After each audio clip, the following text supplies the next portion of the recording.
Strathclyde University. John Curtis, a situation tonight where the Liberal Democrats are in talks with both the Conservatives and Labour. How will this turn out? I think the honest truth is we don't know how it's going to turn out.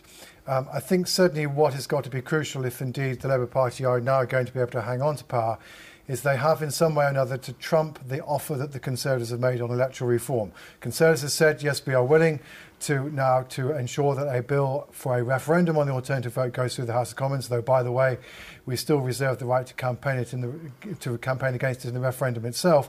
That's clearly now their maximum offer. Now, the question is whether or not the Labour Party is willing to do further than that. And I think there are some inside the Labour Party who are. I think the $64,000 question is whether there are enough people inside the Labour Party who are willing to do that. We've already heard David Cairns being rather sceptical this evening. We've heard John Reid being sceptical. And there is, I think, to some degree, a sense of the Conservative Party at the end of the day is hungry for power and has been willing to move very rapidly, very quickly, a very long way in order to try and do a deal with the Democrats.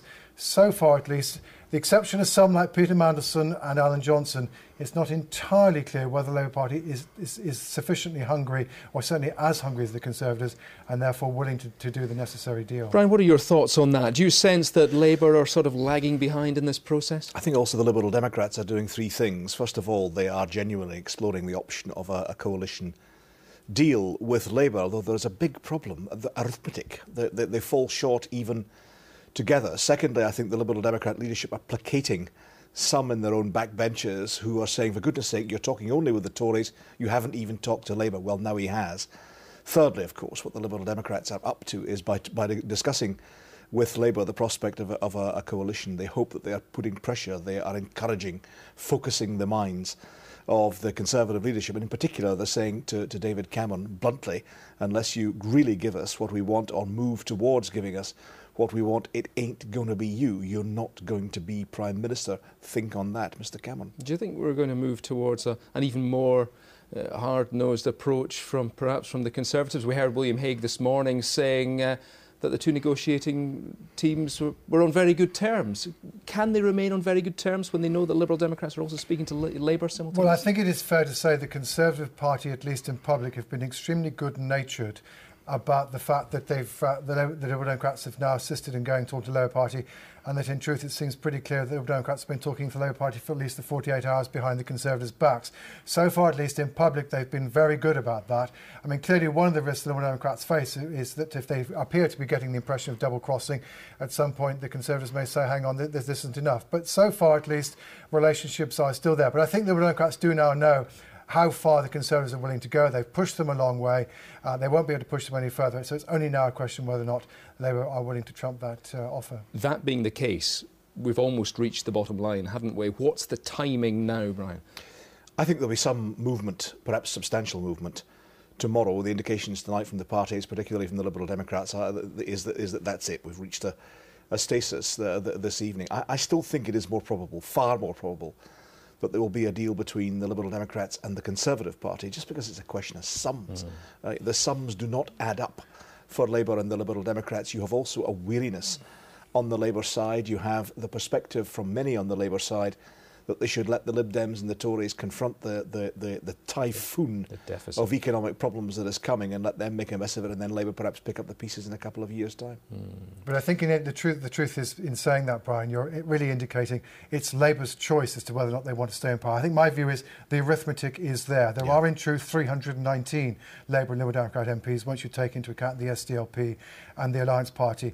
And bear in mind there is potentially, if the Labour Party were willing to deliver proportional representation, there is a coalition of interest in the House of Commons in favour of it. Because the attraction to the SNP implied of such a government is that if it delivered proportional representation, they have an advantage in that change.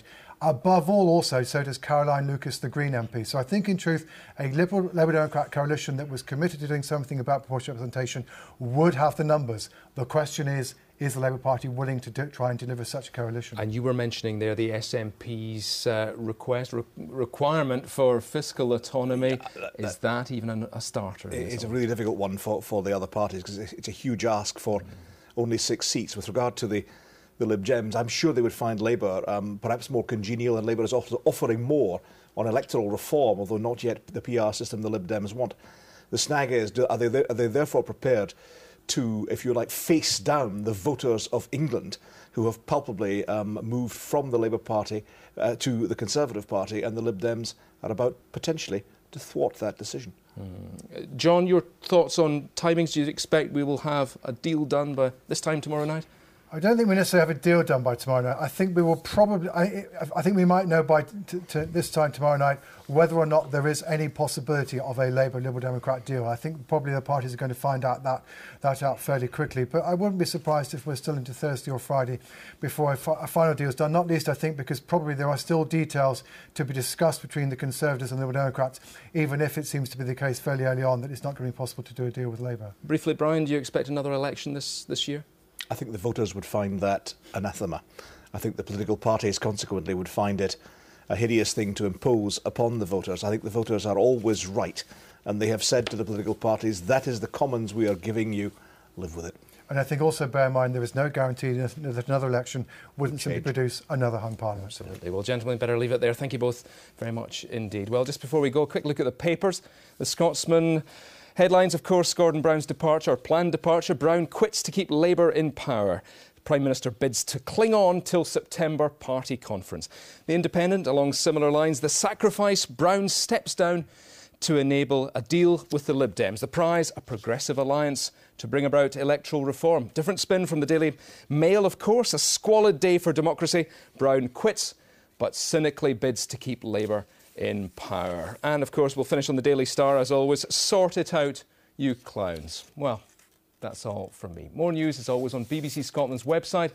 Good Morning Scotland is on Radio Scotland tomorrow morning at 6 o'clock. From all of us here, good night.